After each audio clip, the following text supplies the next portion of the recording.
and welcome to the CNBC TV 18 special. I'm Shereen, Bhan, and we're coming to you from the St. Petersburg International Economic Forum. It's almost the Davos of this part of the world. The World Economic Forum hosts the annual meeting in Davos, and this is the Economic Forum that's been meeting here in St. Petersburg for a very long time. Now, the conversation here focused around the rise of protectionism, on what President Trump and his trade war is going to do, and of course Russia itself, the economic sanctions against Russia, and what impact that could have, even though the economy is rebounding on account of commodity prices. To discuss all of that and more, we have somebody here who knows the region, who knows India and China specifically. Andy Xie, appreciate you joining us here on CNBC TV 18. As I started off by saying, the conversation here being dominated by Trump and the US-China trade war, or the possibility of a trade war, and of course Russia itself. But let me start by asking you about the US and China. You've written in the past saying that it's almost like two fighters in a kung fu novel. So what do you make of it? So far, it's really shadow boxing. Still, the United States doesn't know what to do yet. I don't believe that a trade war will happen soon, because Chinese products are not exact Chinese products. They are American products and branded by American companies. So the United States hasn't figured out what to do yet. Okay. But still, there is an issue that the U.S.-China trade imbalance is expanding. Yeah. And I think that the frustration will build. I think that in a couple of years' time, maybe something more serious will happen. But so far, it's mostly noise. It's mostly noise and mostly tweets is what you believe. Yeah. But you do think that China should offer some concessions to get President Trump to back off? Yeah, I think China is trying to buy a lot more energy products, even though buying agriculture products, it's politically it's important for Trump and for the Republican Party. But it's the amount of value is not there. It's you cannot make up for the current imbalance. But the energy is possible. China needs a lot of energy imports, so China will be buying a lot more. But it's going to impact other countries like Russia, like Saudi Arabia, and so forth. But a lot of Americans not happy about being a commodity producer. The United States is technology and a manufacturing economy. They don't want to be relegated to a commodity economy. So I think that buying energy alone is not going to solve the problem. It's going to maybe postpone the confrontation a couple more years. So if you believe that today we're not really faced with a serious threat of a trade war, and that both sides are calling each other's bluff quite literally, what do you see happening in the short term? Well, I think short term is really the market risk premium is rising. Now the financial markets have been very buoyant for many years. You believe that valuations have shot far it's ahead 100% above historical average. So there is a big bubble. There is a big internet bubble. I don't know what from economic data, we don't see the contribution from those companies to the global economy, right? But they're getting so much attention, valuation is just extraordinary. There is a big bubble in the financial markets. So the risk premium is rising, so there's a threat there. But, a lot of people have been saying that valuations have run up and we are likely to see a crash, so to speak, or at least a significant correction. Do you believe that, but the markets haven't corrected at all? The interest rate is still negative. Yeah, but given what we just heard from the Fed in the Fed meeting and the Fed minutes, do you believe that, we are likely to see the markets continue in this current momentum, even though the valuations are out of sync with reality? I think the market is already in range bound. It's not a crash. But I think the uptrend is being stopped. The U.S. interest rate is now below inflation. Still slightly, real interest rate is still slightly negative. But there is an expectation that the interest rate will rise, and real interest rate will become positive. So I think it's very difficult for a market at such a variation to move up when the real interest rate is turning positive. And with the risk premium rising with the trade war talk. So I think that the market will struggle. But the crash is not yet, because the economy is still doing well. Right. Real interest rate is not exactly going to 2 or 3%. It's still kind of close to zero. So the market will be range bound for a while. Okay, you believe the markets will be range bound. You talked about interest rates moving higher. That's the anticipation. We're here in Russia, where the commodity cycle uptick has certainly helped these economies.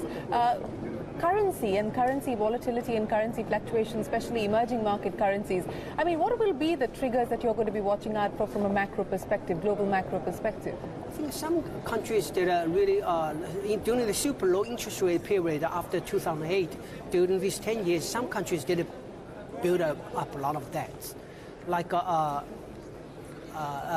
Argentina is an example, right? So I think some emerging economies may get into trouble. But overall, I don't see that another emerging market blow up like in 10 years ago or even 20 years ago.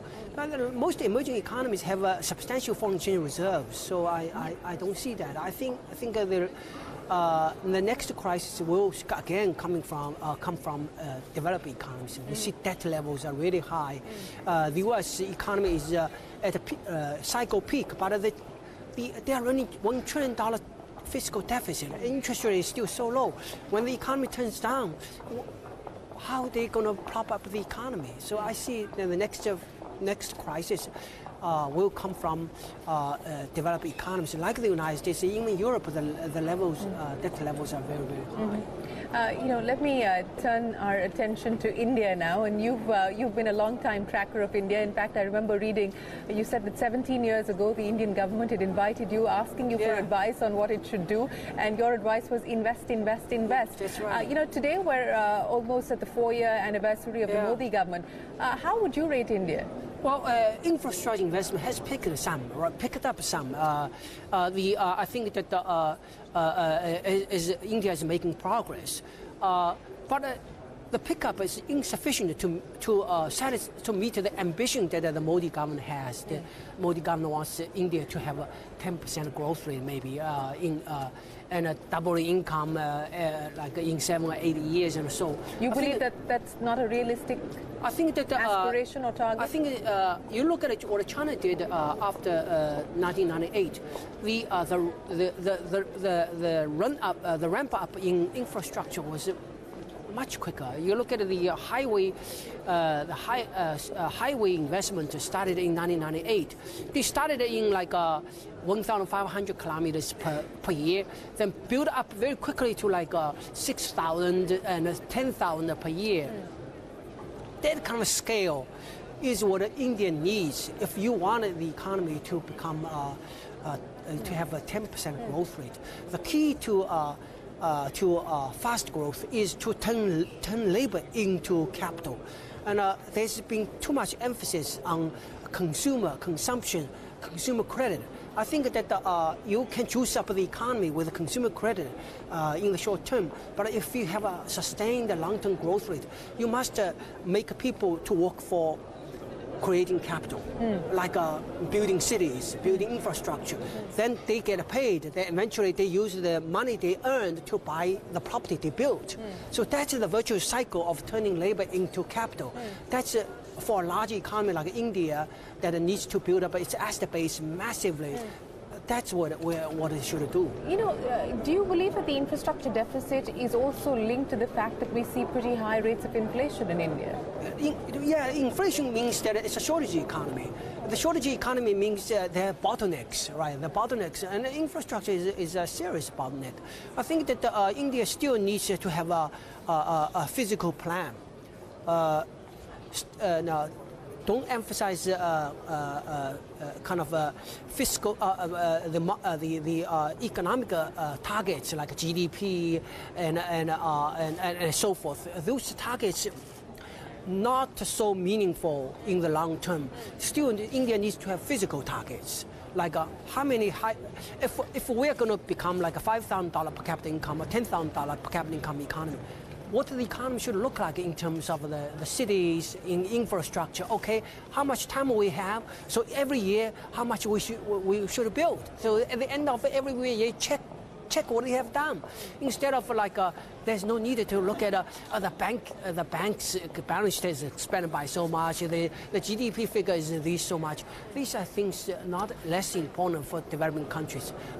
Physical targets are a lot more important. Have you been tracking the Indian banking story and what's happening with the Indian banking story? What do you make of it? There are concerns at this point in time on the public sector side. Yeah, I think there are bad loans. China had a lot of bad loans in 93, 94. The key for a country like India is that to focus on growth. There are always tons of problems out there. You must grow out of your problems. So it's focus on growth like a laser. All the other things like a banking system, monetary policy, fiscal policy, all come together to support growth. Okay, what is growth? Growth is investment.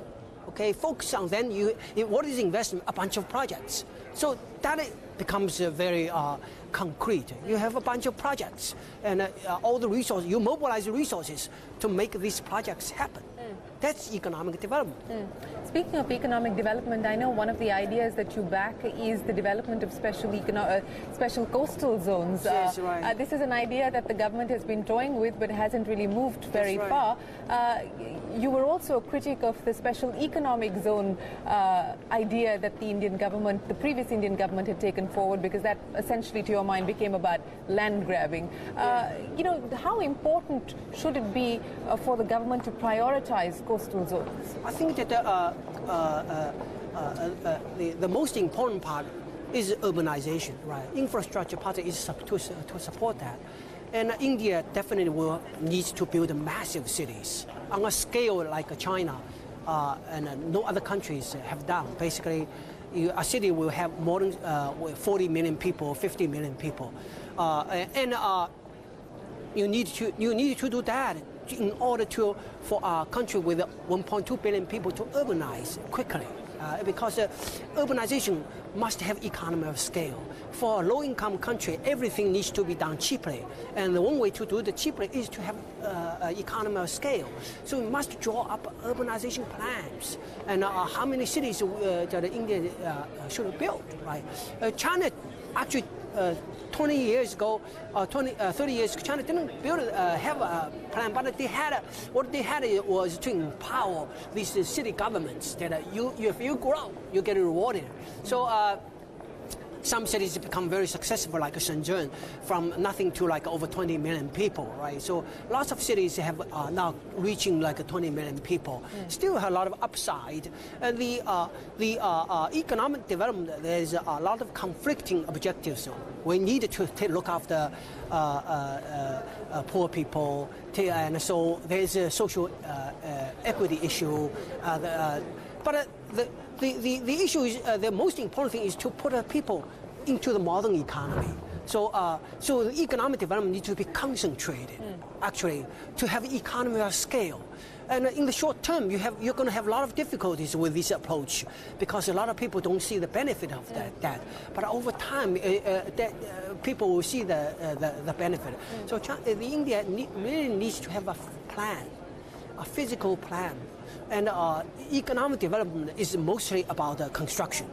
And so all this talk about finance, about internet, all those stuff, really, you cannot eat the internet, so you cannot live in internet. It's always just talk. People need to have a place to live, and people need to have a place to work. It's all physical, okay? So there must be physical plan.